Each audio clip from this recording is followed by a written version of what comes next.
વિદ્યાર્થીઓ અને વાલીઓ, આપણી એડમિશન કમિટી જે વેબસાઇટ પર જે ડોક્યુમેન્ટ લિસ્ટ આપે છે, જે યાદી આપે છે, એટલા જ ડોક્યુમેન્ટ આપણી પાસે હોવા જોઈએ. બીજા કોઈ ડોક્યુમેન્ટની જરૂર રહેતી નથી.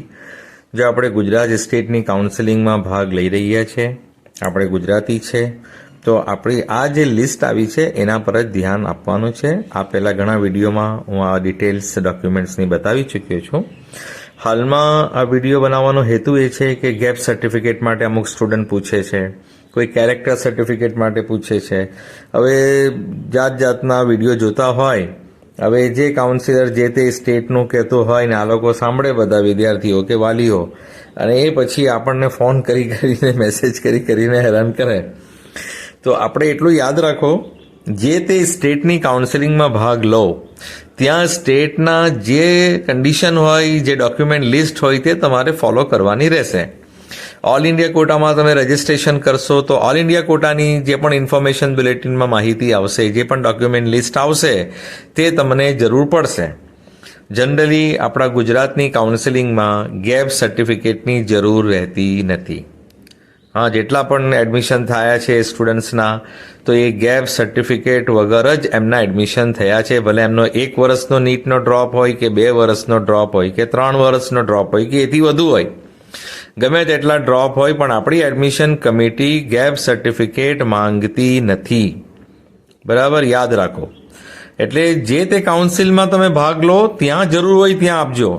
ગેપ સર્ટિફિકેટ ઓલ ઇન્ડિયાવાળા માંગતા હોય કે બીજા સ્ટેટવાળા માંગતા હોય, તમારે બીજા જે સ્ટેટમાં તમારે એડમિશન લેવું છે ત્યાં ગેપ સર્ટિફિકેટની ડિમાન્ડ કરતા હોય તો ત્યાં આપજો. પણ આપણી ગુજરાતની એડમિશન કમિટીમાં તમને ગેપ સર્ટિફિકેટની જરૂર નથી. ગેપ સર્ટિફિકેટ વગર તમારું એડમિશન થશે.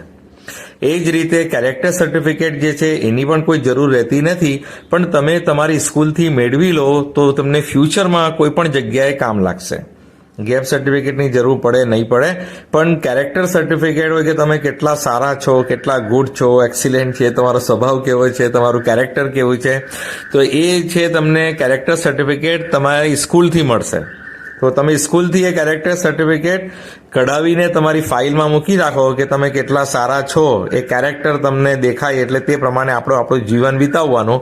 સ્કૂલવાળા આપણને સારું લખી આપતા હોય તો આપણે સારા જ છીએ ને આપણે સારું જ જીવન વિતાવવાનું છે. તો એ કેરેક્ટર સર્ટિફિકેટ તમે સ્કૂલથી લઈ શકો. એની એડમિશન કમિટીમાં કોઈ જરૂર રહેતી નથી, પણ તમારા માટે છે. બીજી એક વસ્તુ કે બોન્ડની વાત આવે છે. બોન્ડનો વિડીયો આપણે પછી બનાવીશું, પણ એડમિશન માટે બોન્ડના 20 લાખ રૂપિયાની વ્યવસ્થા કે બોન્ડ આપવું જરૂરી નથી. એડમિશનમાં બોન્ડથી કોઈ લેવા દેવા નથી. એડમિશન થઈ ગયા પછી જે કોલેજમાં બોન્ડની વ્યવસ્થા છે ત્યાં, કે MBBSમાં જ ફક્ત બોન્ડ હોય છે, બીજી કોઈ BDS, આયુર્વેદ, હોમિયોપેથમાં નથી હોતો. MBBSમાં પણ તમે ગવર્મેન્ટ સીટ લો અથવા GMERSમાં લો તો આવે છે, અથવા સેલ્ફ ફાઇનાન્સમાં એડમિશન લો અને MYSY લેતા હોય, કોઈ સ્કોલરશિપ લેતા હોય તો આવે છે. તમે પ્રાઇવેટ કોલેજમાં અભ્યાસ કરતા હોય ને કોઈ સ્કોલરશિપ નહીં લેતા હોય તો બોન્ડ નહીં આવે. પણ ગવર્મેન્ટ અને GMERSમાં તો બોન્ડ તમારે ભરવો જ પડે. MYSY લો કે ના લો, ને MYSY લેશો આપણે એમાં તો પ્રાઇવેટમાં તો તમારે 20 લાખનો બોન્ડ આવશે. GMERSમાં જો તમે MYSY નહીં લો તો 2 લાખનો બોન્ડ આવે, MYSY લો તો 20 લાખનો બોન્ડ આવે. એની ચર્ચા ફરી કરીશું, પણ હાલમાં મારે એટલું જ કહેવું છે કે એડમિશન તમારું અટકવાનું નથી. 20 લાખના બોન્ડના કારણે એડમિશન અટકવાનું નથી.